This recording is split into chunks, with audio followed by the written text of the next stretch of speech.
태평양을 건넜던 한 청년의 꿈, 그리고 45년 만의 귀향. 격동의 시대를 온몸으로 겪어내며 아메리칸 드림을 이루었지만 인생의 황혼역에 이르러 다시 고국 땅을 밟게 된 한 남자의 이야기가 여기 있습니다. 달러로 연금을 받아 원화로 살아가는 그의 삶은 어쩌면 우리 모두가 한 번쯤 생각해 보았을 인생의 또 다른 선택지를 보여줄지도 모릅니다. 이 깊이 있는 인생 이야기에 귀 기울여 주시는 여러분, 잠시 시간을 내어 구독과 좋아요를 눌러주신다면 저희가 더 많은 분들께 가치 있는 삶의 기록들을 전해드리는데 큰 힘이 됩니다. 여러분의 삶에 늘 하나님의 은총과 평안이 함께하기를 기도합니다. 이제 그의 목소리로 직접 들어보는 45년간의 긴 여정과 새로운 시작에 대한 이야기를 시작하겠습니다. 안녕하세요. 저는 올해 72살이 된 45년 만에 고국으로 돌아온 한 사람입니다. 지금은 경기도 수원시 영통구의 아담한 아파트에서 혼자 살고 있습니다.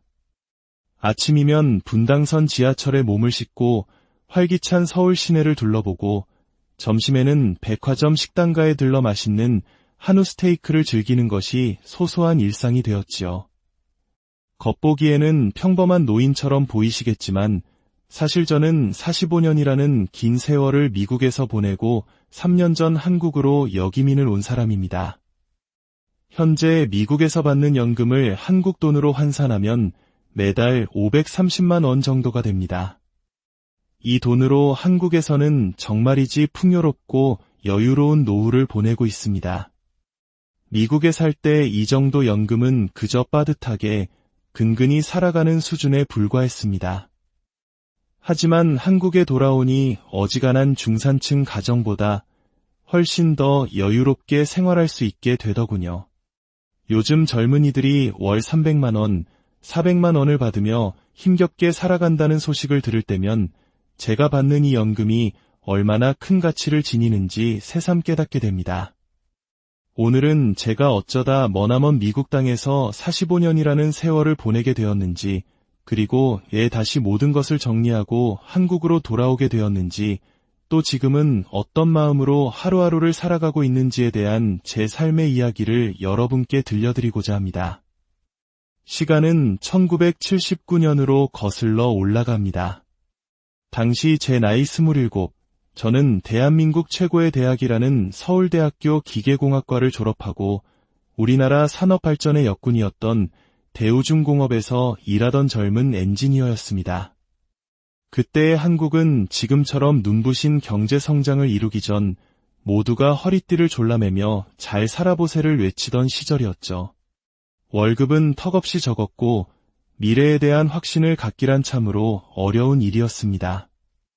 그러던 중 미국 시카고에 있는 한 중견 제조업체에서 숙련된 엔지니어를 찾는다는 소식을 듣게 되었습니다. 전문직 취업 비자인 H-1B 비자 스폰서까지 해주겠다는 파격적인 제안이었죠. 처음에는 그저 몇 년만 일하며 선진 기술도 배우고 돈도 좀 모아서 한국에 돌아와 더 큰 일을 해보겠다는 야심찬 계획이었습니다. 부모님께서는 외아들이 멀리 타국으로 떠나는 것을 극구 반대하셨지만 젊음의 패기 하나만 믿고 무작정 태평양을 건넜습니다. 처음 시카고 오헤어 공항에 도착했을 때의 그 서늘한 공기와 거대한 풍경은 지금도 잊을 수 없습니다. 9월 중순이었지만 한국의 가을과는 다른 이미 초겨울 같은 쌀쌀함이 온몸을 감쌌습니다. 낯선 땅에 홀로 떨어진 막막함도 잠시 회사에서 마중 나온 직원을 만났을 때 어찌나 안도감이 들던지요. 그는 친절하게도 한인타운을 구경시켜주고 제가 지낼 아파트를 구하는 것까지 도와주었습니다. 제가 처음 일하게 된 곳은 자동차 부품을 만드는 회사였습니다. 연봉은 28,000달러. 당시 환율로 계산하면 한국 돈으로 월 200만 원이 훌쩍 넘는 금액이었습니다. 한국에서 받던 월급의 5배가 넘는 거금이었죠. 하지만 꿈에 그리던 미국 생활은 결코 녹록지 않았습니다. 영어라고는 학창시절 교과서에서 배운 것이 전부였으니 회의 시간에는 절반도 알아듣기 힘들었고 동료들과 가벼운 농담 한마디 나누는 것조차 어려웠습니다. 하지만 기술은 만국 공통어였습니다. 복잡한 도면은 말이 필요 없었고 기계는 어느 나라에서든 정직하게 돌아갔으니까요. 밤낮 없이 일에 매달리는 저의 성실한 모습을 보고 동료들도 차츰 저를 인정해주기 시작했습니다. 그렇게 3년이 지났을 무렵 제 인생에 큰 전환점이 찾아왔습니다.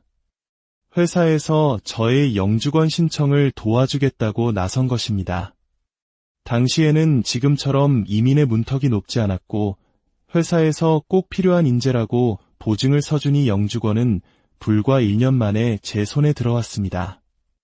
영주권을 받고 나니 비로소 마음이 놓였습니다. 아, 이제 정말 이곳에서 뿌리 내리고 살 수 있겠구나. 그때부터 저는 본격적으로 미국 사회에 적응하기 위한 노력을 시작했습니다. 1985년 제 나이 33이 되던 해에 운명 같은 만남이 있었습니다. 시카고의 한인교회에서 지금은 하늘에 있는 제 아내를 만난 것입니다. 아내는 저보다 5살 어린 간호사로 명문대인 UCLA를 졸업하고 시카고 대학병원에서 근무하던 재원이었습니다. 솔직히 아내는 처음엔 저를 별로 마음에 들어 하지 않았습니다. 너무 고지식하고 재미없는 사람이라고 했죠. 하지만 저는 포기하지 않았습니다. 매주 교회에서 얼굴을 비추고 퇴근 시간에 맞춰 병원 앞에서 기다리는 끈질긴 구애 끝에 마침내 저희는 1년 만에 결혼에 꼴이 나게 되었습니다. 결혼 후 저희 부부는 정말 열심히 살았습니다. 아내와 저 두 사람의 수입을 합치니 제법 큰 돈이 모였습니다. 1987년에는 눈에 넣어도 아프지 않을 첫째 아들이 태어났고 1990년에는 예쁜 둘째 딸이 태어났습니다. 아이들이 어릴 때는 정말 정신없이 바빴습니다. 아내는 3교대 밤 근무를 하고 저는 잦은 야근을 했지만 저희는 행복했습니다. 주말이면 온 가족이 함께 차를 타고 드라이브를 가고 시카고 시내의 박물관을 구경하며 아이들이 커가는 모습을 지켜보는 것이 저희 부부의 가장 큰 기쁨이었습니다. 1990년대에 들어서면서 제 경력에도 큰 변화가 생겼습니다. 회사에서 한국 시장 진출을 추진하면서 한국어와 한국 문화를 잘 아는 저를 한국 담당 책임자로 임명한 것입니다. 그때부터 저는 1년에 서너 번씩 한국으로 출장을 다녔습니다. 부산, 울산, 창원의 공장들을 누비며 기술 지원을 했죠. 출장길에서 마주한 고국은 제가 떠나올 때와는 비교도 할 수 없을 만큼 빠르게 발전하고 있었습니다. 한강의 기적이라는 말을 피부로 실감할 수 있었죠. 1990년대 말 저는 부장으로 승진했고 연봉도 8만 달러를 훌쩍 넘었습니다. 저희 가족은 시카고 교외의 방 4개짜리 멋진 단독주택으로 이사했습니다. 그 집은 저희 부부가 이룬 아메리칸 드림의 상징과도 같았습니다. 저희 부부는 아이들 교육에 모든 것을 쏟아부었습니다. 수학에 재능을 보인 아들은 각종 경시대회에 내보냈고 피아노를 잘 치는 딸에게는 개인 레슨을 붙여주었습니다. 2000년대 들어 아이들이 고등학생이 되자 교육비는 상상을 초월했습니다. 아들은 MIT를, 딸은 의대를 목표로 했고 저희 부부는 SAT 학원비부터 과외비까지 아이들의 꿈을 위해 아낌없이 지원했습니다. 2005년 아들이 그토록 원하던 MIT 공대에 합격했을 때의 기쁨은 아직도 생생합니다. 제가 졸업한 학교보다 훨씬 더 좋은 곳에 아들이 가게 된 것이죠. 3년 뒤인 2008년에는 딸마저 노스웨스턴 의대에 합격하는 겹경사를 맞았습니다. 1년에 5만 달러가 넘는 엄청난 학비였지만 딸이 의사가 되는 것이 평생의 꿈이었기에 저희는 기꺼이 그 부담을 짊어졌습니다. 그렇게 2010년대에 접어들면서 아이들이 모두 대학을 위해 집을 떠나자 저희 부부에게는 빈 둥지 증후군이 찾아왔습니다. 아이들의 웃음소리로 가득 찼던 넓은 집은 너무나 고요하고 텅 빈 공간이 되어버렸죠. 하지만 저희는 훌륭하게 자라준 아이들을 보며 뿌듯함을 느꼈습니다. 2019년 저는 67세의 나이로 40년 넘게 몸담았던 회사에서 정식으로 은퇴했습니다. 회사에서는 성대한 은퇴 파티를 열어주었고 동료들은 따뜻한 선물과 함께 저의 제2의 인생을 축복해 주었습니다. 은퇴 후 제가 받게 된 사회보장연금은 월 2,800달러, 개인 은퇴연금은 80만 달러가량 모여 있었습니다. 연금 전문가와 상담하여 매달 4,000달러, 한국 돈으로 500만 원이 넘는 돈을 생활비로 쓸 수 있게 되었죠. 집대출도 모두 갚았고 노인 의료보험인 메디케어도 있었기에 큰 걱정 없이 아내와의 오붓한 노후를 꿈꿨습니다. 은퇴 후 처음 2년은 정말 꿈같은 시간이었습니다. 아내와 함께 그랜드 캐니언, 옐로스톤 등 미국 전역의 국립공원을 여행했고 호화로운 크루즈 여행도 몇 번이나 다녀왔습니다. 그 사이 아이들은 각자 가정을 꾸렸고 저희 부부에게는 사랑스러운 손자, 손녀가 생겼습니다. 아들은 구글의 소프트웨어 엔지니어가 되어 캘리포니아에, 딸은 시카고에서 내과 의사로 자리 잡았습니다. 하지만 그 행복은 오래가지 않았습니다. 2020년 전 세계를 공포로 몰아넣은 코로나19 팬데믹이 터진 것입니다.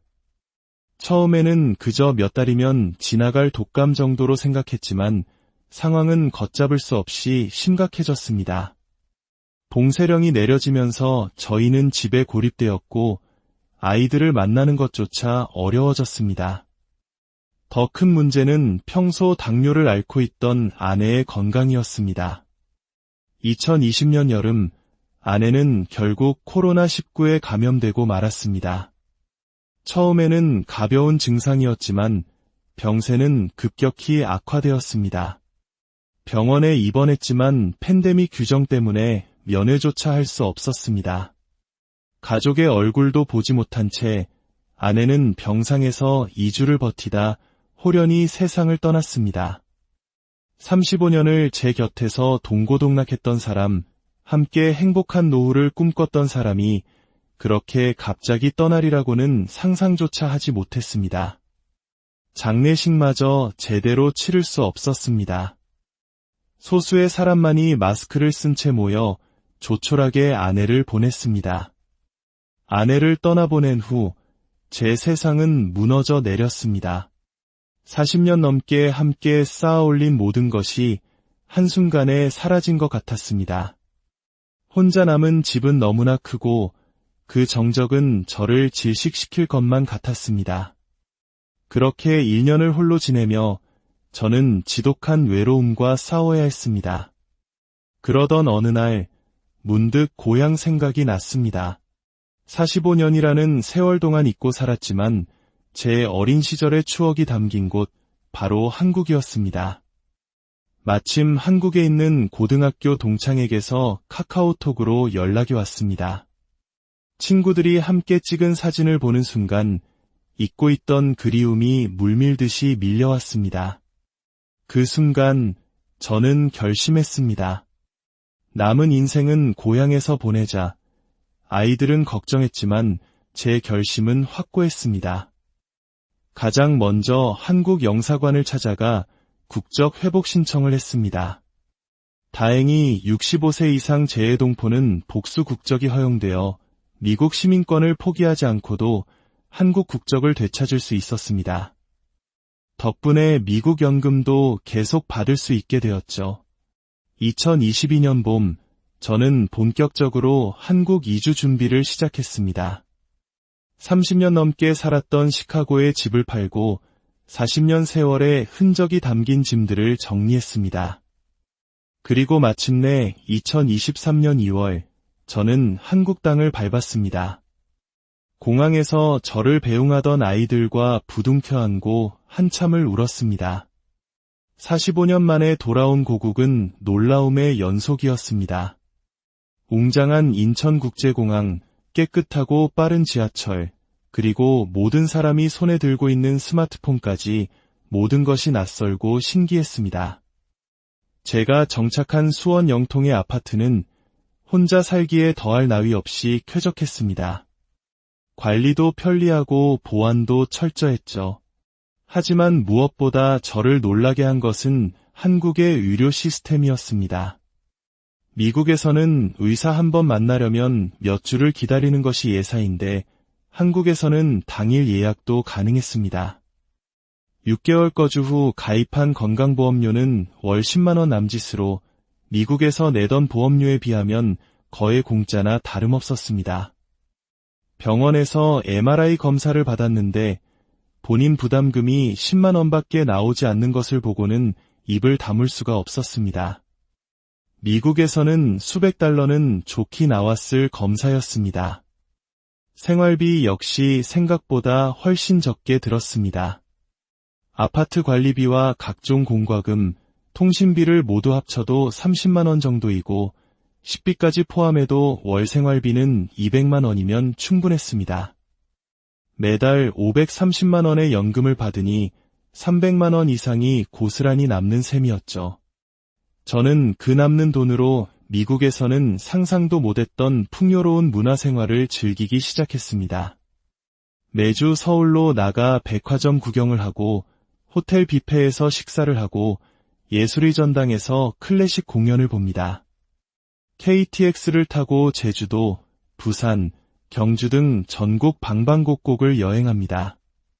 동네 문화센터에서는 서예를 배우고 스마트폰으로 사진을 찍어 아이들에게 보내주는 새로운 취미도 생겼습니다. 무엇보다 좋은 것은 지독했던 외로움이 사라졌다는 것입니다. 아파트 헬스장에서, 동네 공원에서 새로운 이웃들을 사귀고 그들과 스스럼 없이 어울리며 한국 특유의 정을 다시 느끼고 있습니다. 45년 만에 모국어로 마음껏 소통할 수 있다는 사실이 얼마나 큰 위안이 되는지 모릅니다. 물론 멀리 있는 아이들과 손주들을 자주 볼 수 없다는 것은 가슴 아픈 일입니다. 하지만 1년에 2번씩 미국을 방문하고 아이들도 1년에 한 번은 한국으로 와서 저와 함께 시간을 보냅니다. 오히려 예전보다 더 애틋하고 소중한 관계가 된 것 같습니다. 돌이켜보면 제 인생은 참 운이 좋았습니다. 젊은 시절 미국으로 건너가 열심히 일한 덕분에 안정적인 노후를 마련할 수 있었고, 이제는 그 결실을 물가싸고 살기 좋은 고국에 돌아와 마음껏 누리고 있으니까요. 달러로 번 돈을 원화로 쓰니 그 가치는 몇 배가 되는 기분입니다. 미국에서는 평범한 은퇴자였지만 한국에서는 부유한 노인이 된 셈이죠. 이제 저는 하루하루를 감사하는 마음으로 살아갑니다. 젊었을 때는 성공을 위해 앞만 보고 정신없이 달렸지만 이제는 여유를 갖고 주변을 둘러보며 계절의 변화를 느끼고 사람들과의 만남을 소중히 여기며 작은 일상에서 행복을 찾고 있습니다. 지금은 비록 혼자지만 아내와 함께했던 수많은 추억이 있기에 저는 외롭지 않습니다. 가끔 꿈에 아내가 나타나 한국 생활은 어떠냐고 묻곤 합니다. 그럴 때마다 저는 이렇게 대답합니다. 응, 아주 좋아.